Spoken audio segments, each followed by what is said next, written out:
RJD के पटना स्थित मुख्यालय के बाहर अब एक बड़ा सा बोर्ड लगाया गया है। लिखा है, तेजस्वी यादव के लिए तड़पता बिहार। तेजस्वी यादव बिहार के मौजूदा उप मुख्यमंत्री हैं, तो यह तड़प क्यों? जाहिर है सीधे कमान मिलने की। तेजस्वी भी राजद कार्यालय आए तो बोर्ड देखते रह गए। राजद कार्यालय से कुछ ही दूरी पर सामने की तरफ जनता दल यूनाइटेड यानी जेडीयू का मुख्यालय है। इसके अंदर बाहर अक्सर ये आवाज गूंजती है कि देश का पीएम कैसा हो, नीतीश कुमार जैसा हो। जदयू के राष्ट्रीय अध्यक्ष राजीव रंजन सिंह उर्फ ललन सिंह यूपी दौरे के दौरान दोहरा चुके हैं कि देश में विपक्षी एकता के सूत्रधार नीतीश कुमार हैं। ऐसे में ये सवाल जायज है कि जदयू राजद की आखिर मंजिल क्या है और दोनों दल इस दिशा में कहां तक बढ़े हैं। बिहार के मुख्यमंत्री नीतीश कुमार ने जब भारतीय जनता पार्टी के साथ जनादेश लेकर राजद का दामन थामा था, उसी दिन से आवाज उठ रही है कि तेजस्वी को बागडोर मिल जाए। राजभवन के पास तब इसकी नारेबाजी भी लगी थी।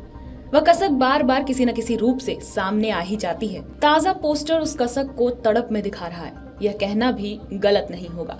तो क्या राजद या तेजस्वी उस राह पर हैं? कुछ मायनों में जरूर हैं। मुख्यमंत्री नीतीश कुमार तो काफी समय से इस कुर्सी पर हैं, लेकिन जिस तरह पिछले 8-10 महीनों से राज्य सरकार नौकरियों पर फोकस कर रही है, उसे राजद अपने खाते की उपलब्धि बताने से कभी नहीं हिचकता। मंगलवार को भी तेजस्वी ने भाजपा पर वार करते हुए एक बार फिर दोहराया कि इतनी नौकरियां कहीं और नहीं दी जा रही है। नौकरियां तेजस्वी के एजेंडे में 2020 के विधानसभा चुनाव के दौरान भी थी, और अगर राजद या तेजस्वी यह क्रेडिट लेकर युवा पीढ़ी से समर्थन हासिल कर रहे तो अजूबा भी नहीं।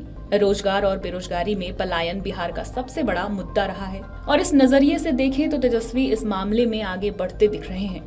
इसके अलावा जिस तरह से लालू प्रसाद यादव दोबारा बिहार की राजनीति में प्रभावी हुए हैं, यह कहना भी गलत नहीं होगा कि सर्वाधिक विधायकों वाला राजद विधानसभा में तीसरे नंबर की पार्टी जदयू से कई मामलों में आगे है। इन सभी के साथ जातिगत जनगणना के आंकड़ों में यादव जाति की संख्या को देखते हुए भी तेजस्वी यादव को लेकर राजद की तड़प वाजिब नजर आती है।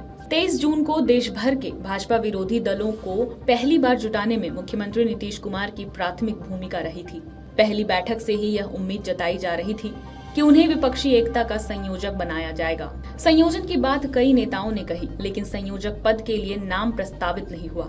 बाकी बातें बाद में घोषित हो गईं, लेकिन यह पद अभी भी खाली है। इधर मुख्यमंत्री नीतीश कुमार भी राष्ट्रीय स्तर पर अपनी दखल लगातार बढ़ा रहे हैं। खेल के क्षेत्र में भारत की उपलब्धि हो या G20 बैठक के भोज में उपस्थिति, नीतीश कुमार कहीं पीछे नहीं रह रहे।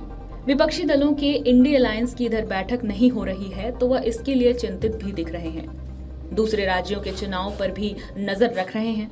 मतलब कुल मिलाकर दिल्ली कूच की तैयारी है। इसी तैयारी के कारण एक बार फिर ललन सिंह ने उन्हें विपक्षी एकता का सूत्रधार कहा। लेकिन सवाल यह है कि वह राजद की तड़प को खत्म कर कुर्सी छोड़ दिल्ली जाएंगे। Chanakya school of political rights and research के अध्यक्ष सुनील कुमार सिन्हा इस सवाल पर सीधे कहते हैं, असंभव है। नीतीश कुमार अनिश्चितता की ओर नहीं कूदेंगे। हाँ, अगर पहले से इंडी अलायंस उनके नाम की घोषणा करे तो ऐसी संभावनाओं से इनकार नहीं किया जा सकता है। अमर उजाला अब आपके टीवी पर भी। अपने स्मार्ट टीवी पर YouTube पर सर्च करें अमर उजाला, चैनल सब्सक्राइब करें और देखें ताजा खबरें, वो भी HD क्वालिटी में। और हाँ, बेल आइकन दबाना ना भूलें ताकि हर खबर हो आपके घर। अमर उजाला, निष्पक्ष, निर्भीक, निरंतर।